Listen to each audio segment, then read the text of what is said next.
대단하지요. 주님께서 우리 아이들을 축복해 주시길 원합니다.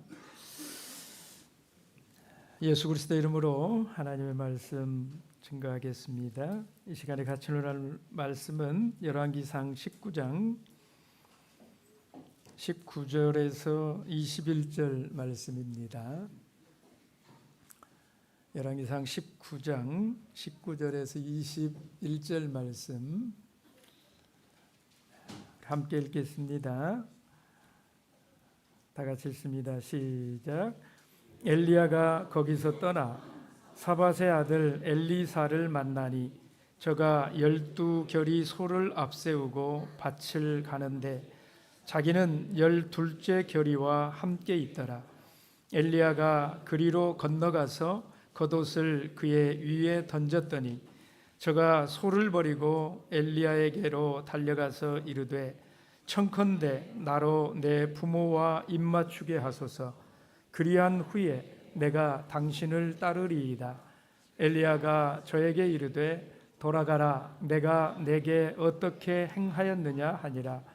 엘리사가 저를 떠나 돌아가서 소 한 결의를 취하여 잡고 소의 기구를 불살라 그 고기를 삶아 백성에게 주어 먹게 하고 일어나 가서 엘리야를 쫓으며 수종들었더라.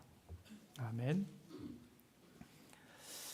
오늘 본문의 말씀은 시골의 농부였던 엘리사가 위대한 하나님의 선지자 엘리야를 만나가지고 그 일생이 뒤바뀌는 이런 말씀이 소개가 되어져 있습니다. 이 말씀이 아주 짧은 말씀이지만 이 속에는요, 한 사람이 역사에 길이 남는 위대한 주의 종으로 부름을 받는 그 과정이 아주 선명하게 이렇게 나타나 있습니다. 비록 절수로는 3구절밖에는 되지 않지만 참 놀랍고 강렬합니다. 이 말씀을 보면 은혜는 이렇게 오는 것이로구나 하는 것을 알게 됩니다. 오늘 많은 사람들이 은혜에 목말라 하지 않습니까? 그러나 여러분, 은혜를 받는 것도 때가 있는 것입니다. 아무나 아무 곳에서나 아무 때나 이렇게 받는 게 아니라는 거지요. 이사야서 49장 8절의 말씀을 보시면 여호와께서 이같이 이르시되 은혜의 때에 내가 내게 응답하였고 구원의 날에 내가 너를 도왔도다. 여러분, 하나님께서 응답해 주시는데 아무 때나 응답 주시는 게 아니라 언제 주신대요? 은혜의 때에. 그러니까 은혜의 때가 있다라는 것입니다. 여러분, 특별한 그 은혜로 감동이 되어 보신 적이 있으십니까? 여러분, 특별한 은혜로 감동이 되면 다 달라지는 것 아십니까? 항상 있던 것이었는데도 그 은혜에 내가 맛을 보게 되면 달라 보여요. 모든 게 달라지는 이런 귀한 아주 큰 감동이 있는데 그런 은혜도 아무 때나 있는 게 아니라는 거예요. 그 은혜를 주시는 특별한 때가 있고 받는 때가 있다는 것입니다. 바울 사도도 고린도후서 6장 2절에 이 이사야서의 말씀을 받아가지고요, 이렇게 말했습니다. 이르시되 내가 은혜 베풀 때에 너에게 듣고 구원의 날에 너를 도왔다 하셨으니 보라 지금은 은혜 받을 만한 때요, 보라 지금은 구원의 날이로다. 여러분, 은혜를 받는 것도 때가 있는 것이고요, 그 참된 은혜를 받으면 구원의 즐거움을 노래하게 된다. 이것이 참된 은혜의 복이다 라고 말씀을 하는 것입니다. 그런데 여러분, 그때가 임하는 것만큼 중요한 문제가 있어요. 은혜도 때가 있는 것인데, 그 때가 임해야 은혜를 받는 것인데, 그 때가 임하는 것만큼 중요한 문제가 있다는 거예요. 그게 뭘까요? 그 문제가 무엇일까요? 그 부르심에 합당하게 행하는 것입니다. 합당함이라고 하는 문제가 있다라는 거예요. 그래서 예수님께서 그 문제를 누가복음 9장 62절 말씀에 보면 이렇게 말씀하셨어요. 우리 누가복음 9장 62절의 말씀을 같이 한번 읽어볼까요? 함께 읽겠습니다. 시작. 예수께서 이르시되 손에 쟁기를 잡고 뒤를 돌아보는 자는 하나님의 나라에 합당하지 않은 사람에 대해서 예수님께서 말씀하고 있는 것입니다. 여러분, 에베소 4장 1절의 말씀을 보시면 그러므로 주 안에서 갇힌 내가 너희를 권하노니 너희가 부르심을 받은 일에 어떻게 행하라고요? 합당하게 행하여라고 말씀합니다. 여러분, 부르심을 받은 일이 있잖아요. 이 부르심을 받은 일이라고 하는 것이 뭡니까? 그에게 은혜의 때가 임했다라는 것이요. 하나님의 은혜의 때가 임한 것입니다. 그가 어떤 일에 초청을 받은 거예요. 부르심을 받은 거예요. 근데 그것으로 다 되어지는 것이 아니다 이 말이에요. 그 은혜의 때가 임한 것으로 다 되는 게 아니다 이 말이에요. 그 다음에 중요한 것이 뭐라고요? 그 부르심을 받은 그 일에 합당하게 행해야 된다 하는 것입니다. 여러분, 은혜의 때가 있다라고 하는 것 꼭 기억해 주시기 바랍니다. 그리고 그 은혜의 부르심에 합당하게 행하는 것도 못지않게 중요한 일이다 하는 걸 꼭 마음에 새기셔야 됩니다. 오늘 본문이 우리에게 그것을 아주 명확하게 보여줍니다. 여러분, 은혜를 받는 것도 때가 있고 방법이 있다라는 거예요. 그 방식을 잘 따라가면 구원의 즐거움이 있다는 것입니다. 오늘 그 방식을 잘 배울 수 있게 되시기를 바랍니다.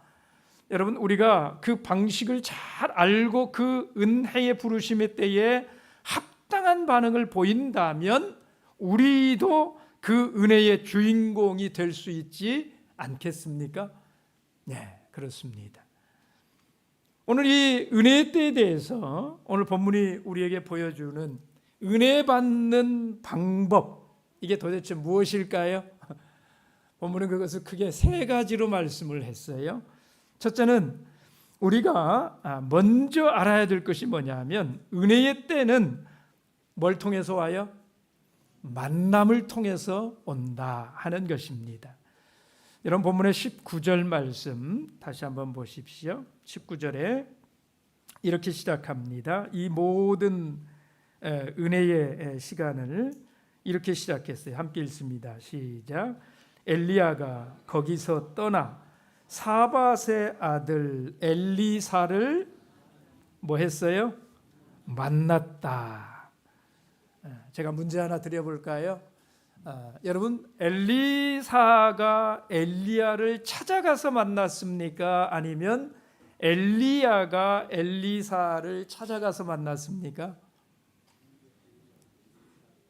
엘리야가 엘리사를 찾아간 것이지요. 엘리사는 찾아온 엘리야를 뭐 해준 거예요? 만나준 것입니다. 그죠? 그러니까 엘리사가 한 일은 찾아온 엘리야를 만나준 거예요. 만난 거예요. 여러분, 하나님의 사람 엘리야가 엘리사를 찾아와서 만나 준 것이지요. 그리고 이 만남을 통해서 엘리사는 엘리야 선지자의 제자가 되고, 그리고 그 스승의 사역을 계승하는 정말 위대한 선지자가 되었다라는 것입니다. 사랑하는 성도 여러분, 만남의 은혜는 참으로 귀한 은혜가 만남의 은혜인 것입니다. 여러분, 이 만남을 소중하게 여기시길 바랍니다. 오늘 곁에 앉아 계신 분들하고 한번 같이 인사해 보십시다. 이곳에서 만나게 되어서 정말 반갑습니다. 여러분, 이 복된 안식일에 다른 곳에 가 있지 않아서 이곳에서 만났다. 이게 얼마나 복된 일이냐 이 말이에요. 옆에 계신 분들에게 한 번 더 인사하십시다. 내가 만난 사람이 당신이어서 정말 좋습니다. 그렇지 않습니까?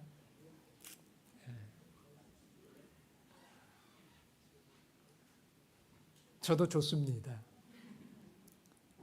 제가 목회자로 여러분들을 이곳에서 만날 수 있게 되었다라고 하는 게 얼마나 귀한 일이냐 이 말이에요. 우리가 부모와 자식의 관계로 만나는 것, 시어머니와 며느리의 관계로 만나는 것, 여러분, 이게 그냥 되어진 일이라고 생각하십니까? 아니면 하나님께서 그렇게 만나게 해 주신 것이라고 생각하십니까? 재수 없어서 그렇게 만난 것입니까? 아니면 하나님의 뜻이 있고 하나님의 계획이 있어서 만나게 된 소중한 만남입니까? 저는 부산에 와가지고 만나게 된 모든 것들이 제게 굉장히 소중해. 그래서 첫 만남 특히 더 소중해. 부산에 와서 제가 부산 교회를 찾아와가지고 처음 만난 분들 기억하시죠? 저 처음 보셨던 분들 세 분이. 근데 그분들이 교회에 와서 뭐하고 가시는 중이었는가 제가 물었어요. 어찌 평일인데 교회로 오셨어요? 그랬더니 기도하고 가시는 길이라고. 제가 부산에 와서 처음 만난 분들이 교회에 와서 기도하고 가시는 분들인 것이 저에게는 얼마나 소중한 일인지 몰라요. 그렇지 않겠습니까? 다른 분들 만날 수 있는데 기도하고 가시는 분을 만난다.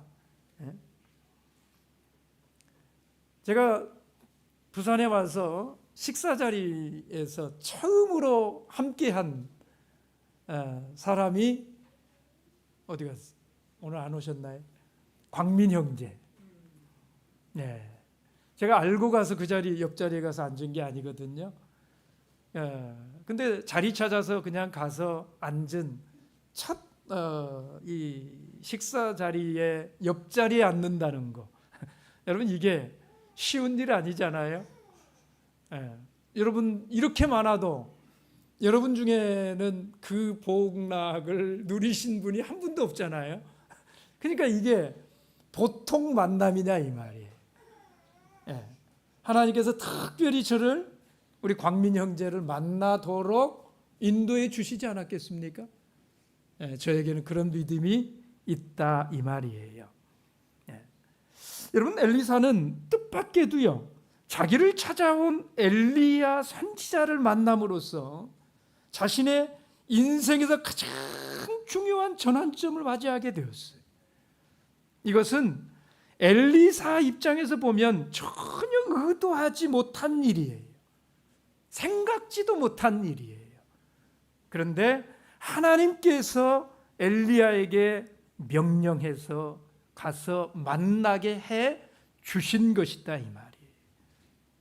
그래서 엘리야가 그를 찾아온 것입니다.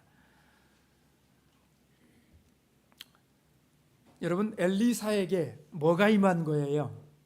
은혜의 때가 온 것이지요.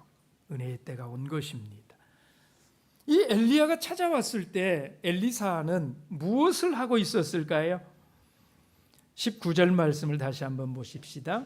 19절에 보시면 엘리야가 거기서 떠나 사밧의 아들 엘리사를 만나니 저가 12겨리 소를 앞세우고 밭을 가는데 자기는 12째 겨리와 함께 있더라. 여러분, 주의 종이 찾아왔을 때에 엘리사는 밭에서 소들을 앞세우고 밭을 갈고 있었다라는 것입니다. 12겨리 소를 앞세웠으니까 여러분, 엘리사가 참 바쁘게 사는 이런 사람이 아닙니까? 여러분, 엘리사가 바쁜 사람이에요? 아니면 한가한 사람이에요? 뭘 보면 알 수 있다고요? 12겨리 소를 이렇게 앞세우고 밭을 갈고 있는 이걸 보면 이 사람이 바빠도 보통 바쁜 사람이 아니다 이 말이에요. 여러분, 12겨리 소를 앞세우고 밭을 갈았다라고 하는 것은 참 많은 것을 우리에게 알려주는 거예요. 12겨리 소라고 하는 말은 12쌍의 소를 가리키는 것입니다. 그러니까 12쌍의 소면 몇 마리예요, 소가? 24마리. 12쌍이니까. 그렇죠?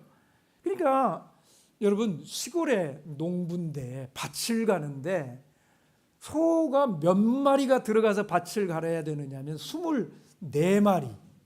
예? 12쌍의 이 12겨리 소를 넣어서 밭을 갈아야 된다 그러면 여러분, 이 밭의 크기가 가늠이 되세요? 얼마나 클지. 그렇죠? 그리고 그걸 한 겨리당 한 사람이 소를 몰아야 되지 않습니까? 그러면 12겨리 소가 있으면 적어도 그 밭에 투입된 밭을 가는 소를 모는 이 일만을 위해서도 몇 명이 투입됐냐면 12명이 투입이 됐다는 거잖아요. 여러분, 지금도 12겨리 소를 가지고 밭을 갈아야 될 정도의 밭이라면 적지 않은 밭이잖아요. 그런데 이 시대에 그런 밭을 가지고 있었다. 그런 소를 가지고 있었다. 이게 얼마나 큰 부자인가 하는 걸 알 수 있는 것이지요. 그것도 엘리사는 그 12겨리 소 중에 어디 몇 번째를 잡고 있어요? 12번째. 가장 뒤에서 하고 있다. 이건 뭘 말하는 거냐면 이 엘리사가 이 밭에 뭐라는 거예요? 주인이라는 거예요. 그 밭의 주인이 가장 뒤에서 이 소를 몰고 가기 때문에 그런 거예요. 그러니까 엘리사가 상당한 부잣집 자제였다라고 하는 걸 우리는 충분히 알 수 있는 일이다 이 말. 여러분, 넓은 밭을 소유하고 있는 큰 부자가 손수 한 겨리 소를 몰고 밭을 갈고 있었다. 이게 말하는 건 뭘까요? 그가 바쁜 사람이면서도 또 성실하게 일할 줄 아는 사람이었다라는 거예요.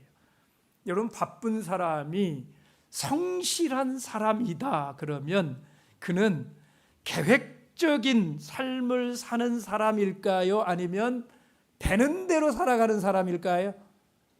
네, 계획적인 삶을 사는 사람임에 틀림이 없습니다. 여러분, 갑부는 아무나 되는 게 아니에요. 자기 시간 관리, 사람 관리, 재산 관리 이런데 아주 탁월한 능력을 가져야 그런 부를 관리해 나가는 이런 사람이 되는 것이잖아요. 그러니까 이 엘리사라고 하는 사람이 아주 자기 삶을 계획적으로 살아가는 이런 능력이 있는 사람이다라고 하는 걸 알 수 있다 이 말이에요. 여러분, 그런 계획적인 삶을 사는 사람에게 누가 찾아왔어요? 그것도 일하는 시간에 엘리야가 찾아온 거예요. 그럴 때에. 20절 말씀을 다시 한번 보십시오. 20절 함께 읽습니다. 시작. 저가 소를 버리고 엘리야에게로 달려가서 이르되 청컨대 나로 내 부모와 입맞추게 하소서. 그리한 후에 내가 당신을 따르리이다. 엘리야가 저에게 이르되 돌아가라. 내가 내게 어떻게 행하였느냐 하더라. 여러분, 엘리야가 이렇게 찾아와 가지고 겉옷을 그에게 던지면서 이렇게 겉옷을 던졌어요. 그렇죠? 그랬더니 엘리사가 어떻게 했다고요? 그냥 찾아와 가지고 겉옷만 던진 거예요. 그죠? 그런데 엘리사가 어떻게 합니까? 소를 버리고 엘리야에게로 달려왔다는 거예요. 그가 이 의미가 무엇인지를 정확하게 알았다라는 거예요. 그리고 와가지고 나로 내 부모와 입맞추게 허락해달라. 엘리야가 이걸 허락했습니까? 안 했습니까? 돌아가라. 내가 내게 어떻게 행하였느냐. 우리 성경을 봐서는 마치 안 돼 한 것 같잖아요. 그런데 여러분, 다른 번역본에 보면 쉬운 말 성경의 번역본을 보니까 이렇게 말했더라고요. 좋다. 어서 다녀오도록 하거라. 안 될 이유가 뭐가 있겠느냐. 그러니까 영어로 말하면 why not? 얼마든지 가서 하고 와. 엘리야가 엘리사에게 모든 걸 허락해서 가서 이렇게 하고 왔다. 지금 그런 걸 말해주는 거예요. 여러분, 제가 여기에서 깨달은 말씀이 뭐냐면, 찾아온 사람만 잘 만나줘도 뭘 받아요? 은혜를 받는다 하는 거예요. 그렇잖아요. 이렇게 계획적으로 사는 이런 사람, 이렇게 바쁜 사람이 계획에도 없는 엘리야가 찾아왔는데도 불구하고 왜 오셨습니까? 하지를 않아요. 두 발로 달려가 가지고 소를 버려두고 그렇게 그를 만난다라는 것이잖아요. 여러분, 제가 목회해 보니까 그렇더라고요. 신방만 잘 받아줘도 좋겠어. 전화만 잘 받아주셔도 좋겠어. 신방 가겠습니다 그러면 이 핑계 저 핑계 대고 안 만나주고 이런 사람들도 있잖아요. 사실 그렇지 않습니까? 여러분, 집에 갈 때 반갑게 잘만 맞아둬도 얼마나 고마운 사람인지, 그리고 그것만 잘해도 오늘 이 엘리사 같은 큰 은혜를 받을 이런 사람이 된다는 거잖아요. 여러분, 이 만남을 정말 소중하게 하셔야 돼요. 찾아온 것은 엘리야였지만 그 찾아온 엘리야를 만나는 이 엘리사의 반응이 기가 막히다 이 말이에요. 이게 참 귀한 마음이다 이 말이에요. 여러분, 은혜의 첫 단계는 바로 이런 만남을 통해서 오는 거예요. 여러분, 하나님께서 만나게 하신 그분들을 정말 소중하게 생각하시기 바랍니다. 우리 자녀들은 아버지를 이 사람이 내 아버지로 만나게 하신 거, 그게 여러분에게 좋아야 돼요. 우리 며느리들, 여러분의 시어머니 만난 것에 대해서 이 시어머니를 내 어머니로 만나게 하신 분이 누구다? 하나님이시다. 그래서 그 만남이 좋아야 돼요. 엘리사가 소를 버려두고 두 발로 그냥 버선발로 우리말로 하면 그죠? 달려가서 엘리야를 만나는 것처럼 여러분 그렇게 이 만남을 귀하게 여길 줄 아는 그 마음이 은혜 받는 첫 번째 단계이다 이 말이에요. 두 번째는 본문이 말하는 두 번째 메시지는 무엇입니까? 은혜의 때는 뭘 통해서 온다? 결단을 통해서 온다라는 것입니다. 여러분 19절 하반절 그리고 20절의 말씀을 보십시오. 엘리야가 그리로 건너가서 겉옷을 그의 위에 던졌더니 저가 소를 버리고 엘리야에게로 달려가서 이르되, 그 뒤에 보면 내가 당신을 따르리이다. 여러분 선지자 엘리야가 찾아와서 자신의 겉옷을 엘리사에게 던졌어요. 다른 말을 하지 않았어요. 그런데 엘리사는 그 사람이 선지자라고 하는 걸 알았던 것 같아요. 엘리야라고 하는 걸 알았던 것 같아요. 그리고 그 엘리야가 벗어 던지는 그 겉옷이 무엇을 의미하는 것인지, 여러분 이 겉옷이 의미하는 것이 뭡니까? 마태복음 3장 4절에 보면 세례 요한이 뭘 입고 살았어요? 약대 털옷, 그죠? 그래서 이 약대 털옷, 이 털옷은 이 선지자들의 상징이에요. 여러분 때때로 겉옷이 그 직분과 지위를 상징하는 이런 것들이 있잖아요. 대제사장의 의복은 옷이 달라요. 그 의복을 가지고 이 사람이 대제사장인 것을 나타내는, 신분을 나타내는 이런 역할을 하는 것이잖아요. 선지자들도 마찬가지예요. 선지자의 옷이 있어요. 그 털옷입니다. 그러니까 지금 엘리야가 엘리사에게 던진 겉옷이 바로 그것이에요. 그런데 그 겉옷이 무엇을 의미하는가 하는 것을 엘리사가 알았다 몰랐다? 알고 있었다라는 것입니다. 그러니까 그가 달려가서 엘리야에게 요청한 게 뭐예요?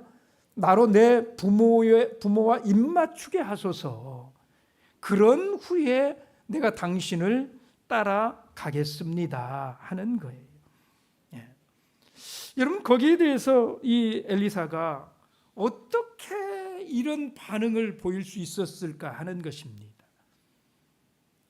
엘리사는 어떻게 이런 결단을 내린 것일까? 여러분 이 엘리사가 이때에 엘리야가 부르는 거잖아요. 겉옷을 던져서 그를 부르는 거예요. 그런데 그 부름에 대해서 엘리사가 이런 결단을 내리는 것, 모든 것 다 내려두고 엘리야를 쫓아서 엘리야의 이제 이 후계자가 되는 이런 선택을 하기로 결정을 하는, 여러분 이 결단이 엘리사에게 쉬웠을까요? 어려웠을까요? 여러분 같으면 그 결단을 쉽게 할 수 있을 것 같습니까? 아니면 어려울 것 같습니까? 근데 엘리사가 보이는 이 반응을 보시면 엘리사는 이 결단을 쉽게 한 것입니까? 어렵게 한 것입니까? 얼마나 쉽게 한 겁니까? 참 쉽다, 그죠? 빛의 속도로 반응을 했잖아요. 정말 쉽게 반응을 한 것 아닙니까? 여러분 소의 숫자만 생각해도, 소가 몇 마리인데 이것만 생각해도 엘리사가 이렇게 나올 수 있을까요? 절대 그럴 수 없잖아요. 지금 소 한 마리에 얼마 정도 가지? 24마리인데 소가. 옛날에는 소 한 마리면 뭐 다 했지 않습니까? 근데 한 마리가 아니에요. 24마리의 소를 남겨두고 와야 돼요. 이렇게 부잣집 아들이었는데도 불구하고 어떻게 이렇게 즉각적인 반응을 할 수 있었을까? 저는 그래서 이 엘리사의 이런 모습을 보면서 이런 생각이 들었어요. 이 사람이 참 생각이 남다른 사람이다 하는 것입니다. 엘리사가 평소 삶을 그냥 사는 이런 사람이 아니었다라는 거예요. 여러분, 평소에 내가 은혜를 받을 만한 사람으로 사는 것이 참 중요해요. 은혜 받을 만한 이런 사람은 평소 살아가는 생각이 달라요. 바라는 게 달라요. 중요하게 여기는 게 달라요. 여러분, 오늘 엘리사가 엘리야의 이 겉옷을 던지는 이런 일에 대해서 이런 반응을 보인다라고 하는 것은 그냥은 되지 않는 거예요. 평소에 이 엘리사가 이런 일들에 대해서 많이 생각한 사람이다라는 걸 보여주는 거예요. 그는 그 나라를 생각했던 것 같아요. 하나님의 사람의 일을 생각을 했던 것 같아요. 그래서 이미 엘리사는 엘리야를 알고 있었고, 엘리야가 하는 일을 알고 있었고, 이스라엘의 우상 숭배에 대해서 매우 안타깝게 생각을 하고,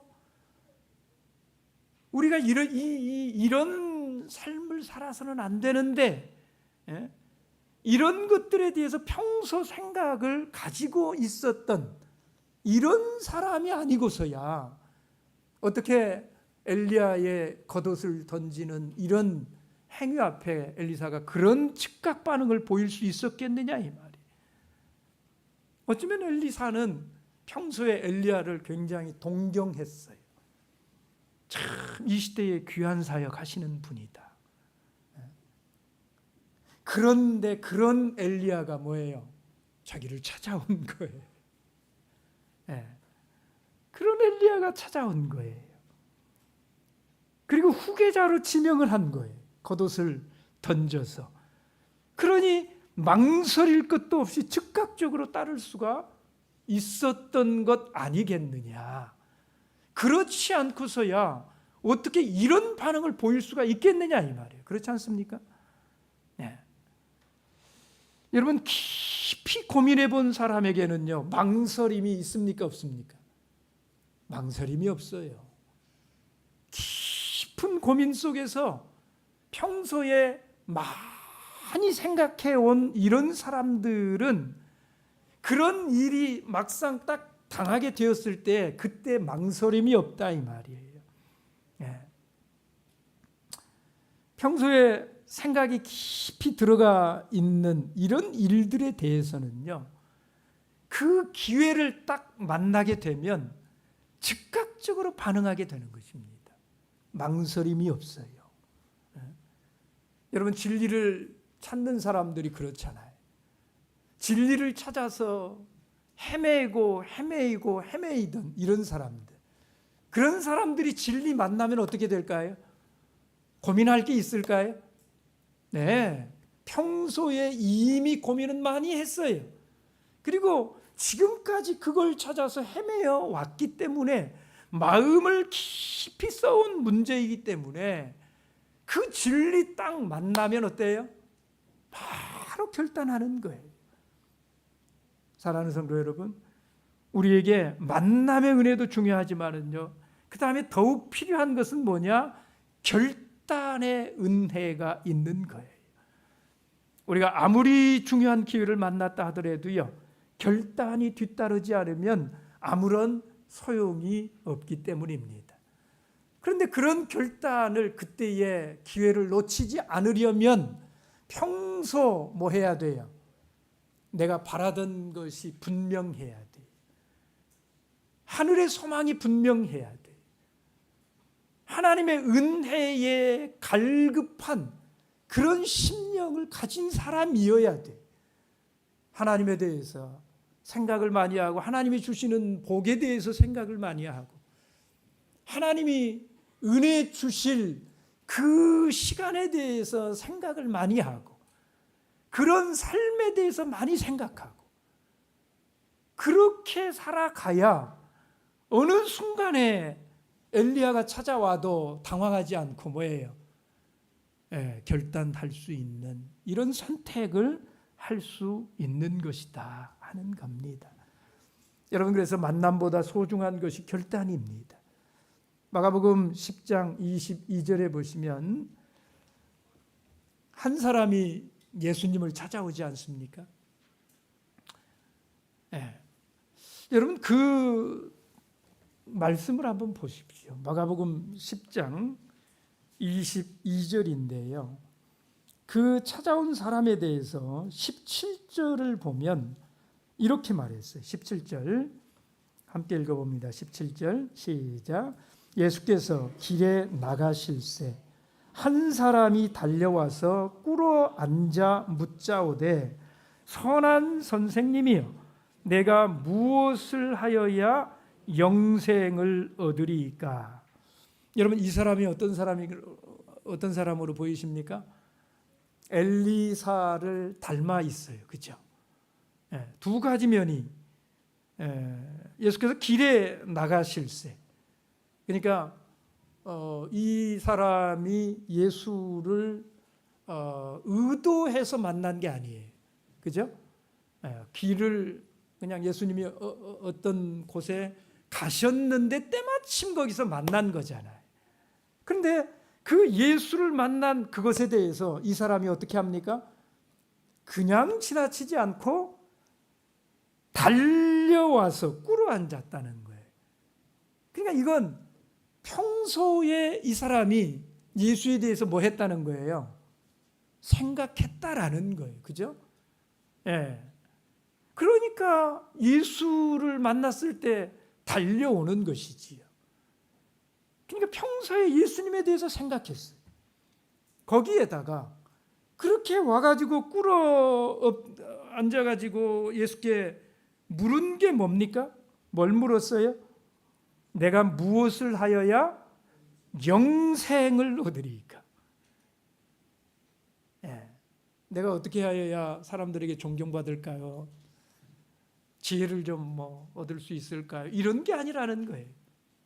영생의 문제에 관심을 가진 사람이잖아요. 그렇죠? 그런데 보십시오. 그런 사람인데 22절 함께 읽습니다. 시작. 그 사람은 재물이 많은 고로 이 말씀을 인하여 슬픈 기색을 띠고 근심하며 가니라. 다 좋은데 이 사람에게 부족한 게 뭐예요? 결단입니다. 결단. 그렇죠? 주님을 믿고 주님의 말씀에 순종해서 내릴 수 있는 그 결단이 없었다라는 거예요. 엘리사가 취한 결단의 모습은 어땠습니까? 엘리사는 자신이 쓰던 농기구를 불태워 가지고 소 2마리를 삶아서 여러분 이걸 봐도 소 2마리를 삶아서 거기 있는 12사람이 소 2마리 다 먹을 수 있어요, 없어요? 없지요. 그러니까 소 2마리를 삶아가지고 가족들이며 이웃들이며 전부 이렇게 마지막으로 이렇게 잔치를 할 수 있는 이런 시간이 그에게 주어진 거예요. 그죠? 그래서 가족들하고도 인사하고 아버지에게도 인사하고 다 정리를 완전히 이렇게 하고 자신이 사용하던 농기구를 가지고 땔감을 만들어 가지고 여러분 농부로서의 삶을 완전히 정리했다. 이걸 보여주는 것이 아니겠어요? 좀 따라다니다가 재미없으면 다시 돌아오겠다라는 것이 아닙니다. 내가 이제 이 길을 떠나면 나는 이제 다시는 돌아오지 않는다는 결심을 한 것입니다. 그래서 집에 있는 것 다 정리해버리고 엘리야를 통한 하나님의 부르심에 대해서 전적으로 헌신했다라는 거예요. 여러분 이 길이 어떤 길인지 그가 다 압니다. 21절 말씀을 보시면 그렇게 일어나 가서 엘리야를 쫓으며 뭐 했다고요? 수종 들었더라. 이 수종 들었다라고 하는 건 뭘 말하는 것일까요? 그의 하여튼 몸종처럼 이런 역할을 말하는 거예요. 여러분, 모세 뒤를 이어서 이스라엘의 인도자가 된 사람이 누구예요? 여호수아. 그런데 그거 아세요? 여호수아도 모세의 뭘로 있었어요? 시종으로. 성경이 그런 단어를 썼죠. 시종으로. 여호수아 1장 1절에 보면 그렇게 표현했어요. 출애굽기 24장 13절입니까? 거기 보면 모세가 여호수아를 이렇게 불러서 수종 드는 사람으로 곁에 두고 여호수아가 그 옆에서 모세의 일을 그렇게 배웠던 것이지요. 오늘 엘리사도 똑같다라는 거예요. 여러분, 열왕기 하 3장의 말씀을 보세요. 열왕기 3장 11절 말씀을 보십시오. 11절 함께 읽겠습니다. 시작. 여호사밧이 가로되 우리가 여호와께 물을 만한 여호와의 선지자가 여기 없느냐? 이스라엘 왕의 신복 중에 한 사람이 대답하여 가로되 전에 엘리야의 손에 물을 붓던 사밧의 아들 엘리사가 여기 있나이다. 그러니까 엘리사가 그렇게 부름받고 엘리야 쫓아다니면서 한 일을 모든 사람들이 다 아는데 엘리사가 무슨 일 했다고요? 엘리야의 손에 물 붓던 시종 들던 수종 들던 이런 일을 엘리사가 했다라는 것이잖아요. 지금 엘리야 따라가서 내가 해야 될 일이 뭔가를 엘리사가 정확히 알고 있어요.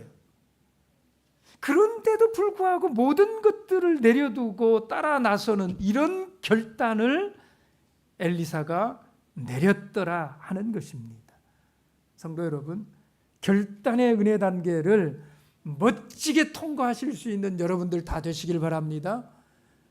결단하는 이 순간이 없이는 우리가 하나님의 은혜의 때를 맛볼 수가 없다라는 거예요. 그 젊은 관원처럼 모든 게 다 좋았어도 마지막 순간에 결단하지 못하니까 이 결단의 은혜가 있어야 돼요. 여러분, 뭘 결단하시렵니까? 뭘 결단하실래요? 여러분과의 만남에, 모든 만남에 하나님의 은혜의 복이 곁들여 있다라는 것을 기억하시고 믿으시고 그 만남 가운데 최선을 다하시라는 겁니다. 그분들을 소중하게 여기시라는 겁니다. 받아들이시라는 거예요. 그리고 그들을 진심으로 만나셔야 된다라는 것입니다. 여러분, 하나님께서 여러분들을 만나게 하시는 그 사람이 누구이든지 간에 그 자리가 어떤 자리이든지 간에 여러분, 그 사람의 이 만남에 대해서 하나님께서 보내주신 사람으로 그를 만날 수 있는 그런 마음의 결단이 있게 되시기를 바랍니다. 만났다고 다 되는 것이 아니에요. 결단의 때에 결단하지 못하고 주저하면 안 됩니다. 올바른 결단을 내리는 것이 진실로 필요한 거예요. 그제야 만남이 내게 더 큰 은혜가 되는 것이지요. 자, 엘리사는 엘리야를 만났어요. 그리고 결단을 했습니다. 이것으로도 은혜는 엘리사의 것이 되었어요. 그런데 아직 끝이 아니라는 것입니다. 엘리사가 받은 은혜의 결정판이 남아있더래요. 그 은혜의 결정판이 무엇이었을까요? 네, 그 은혜를 받아 누릴 뿐만 아니라 그가 받은 은혜를 전파하는, 전달해주는, 전하는 사람이 된 것이에요. 그것이 엘리사의 인생을 갑절의 은혜를 받고 누리는 사람의 삶으로 인도해 줬다라는 겁니다. 네. 그냥 단순히 그냥 자기만 받고 끝났으면 그냥 은혜 받은 사람이 되고 말았을 거예요. 그런데 그는 자기가 받은 은혜를 전해줄 줄 아는 사람이었다라는 겁니다. 그것이 그가 받은 은혜를 갑절의 은혜가 되게 하는 놀라운 복을 누리게 했다라는 거예요. 여러분, 엘리사는 굳은 결심으로 스승 엘리야를 그림자처럼 따라다니면서 잘 섬겼어요. 스승의 모든 걸 배워서 자기 것으로 삼았습니다. 그리고 받은 바 그 은혜를 자기 백성들에게 나누어 주는 이런 전달의 삶을 살게 되었다. 그는 스승에게서 갑절의 영감을 받은 후에요, 스승 못지않은 많은 일들을 하지 않습니까? 그래서 여러분 나중에 한번 쭉 비교를 해보세요. 엘리야가 베푼 그 기적들 한번 쭉 써보시고 엘리사가 행한 기적들을 한번 써보시기 바랍니다. 정말 놀랍게도 갑절의 은혜가 엘리사에게 임했다라는 걸 확인하실 수가 있을 것입니다. 성도 여러분, 우리가 하나님 앞에 은혜를 받은 후에 필요한 것은요, 그 은혜를 올바르게 전달하는 것입니다.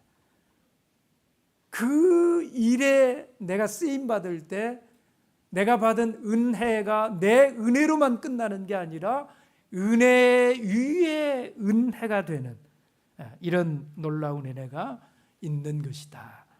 여러분, 오늘 제목을 은혜의 때가 오게 하라 이렇게 붙였어요. 아마 처음에 이 제목 보시고 이상하게 생각하셨던 분도 없지 않아 있을 거예요. 여러분, 어찌 보면 은혜는 주시는 것이지 받는 것이, 주셔야지만 받는 거잖아요. 그죠? 그러니까 내가 은혜를 오게 하는 이런 것은 아니다. 이렇게 생각할 수 있잖아요. 예, 맞는 것입니다. 여러분, 은혜는 전적으로 하나님이 주시는 거예요. 주시지 않으면 받을 수 없는 게 은혜예요. 하나님이 주셔야만 받을 수가 있는 거예요. 그런데 여러분, 그 은혜의 때가 왔어도, 임해 있어도 그 식을 알지 못해서 붙잡지 못하면 그 은혜의 때는 나와는 어때요? 관계가 없게 되는 것이다라는 겁니다.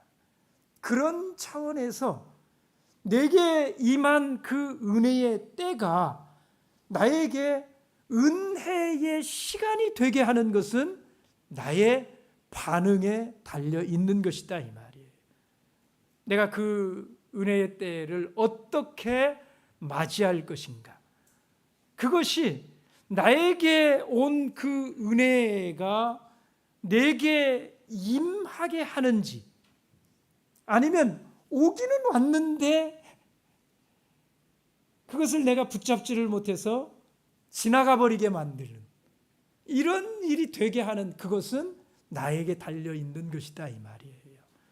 그런 차원에서 은혜의 때가 오게 그렇게 살자라는 것입니다. 여러분, 은혜는 하나님께서 주시지만 그 은혜에 합당하게 반응하지 못하면 지나가고 마는 것입니다. 주셔야 받을 수 있지만 그 은혜의 때가 내 것이 되도록, 스쳐 지나가지 않도록 그것을 붙잡아야 되는 것은 내가 해야 되는 일이에요. 그렇게 여러분 은혜를 붙잡자라는 것입니다.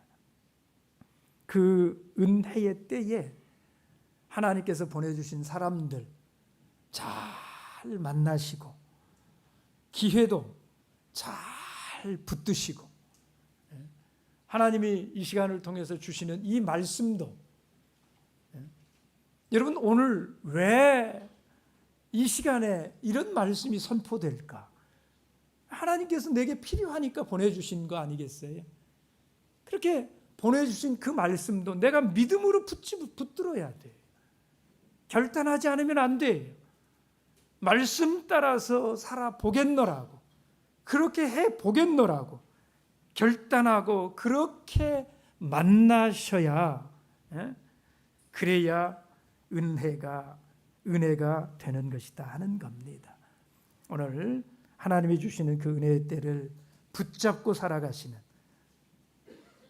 그래서 풍성한 은혜를 누리게 되시는 저와 여러분들 다 되시기를 예수님의 이름으로 축복합니다.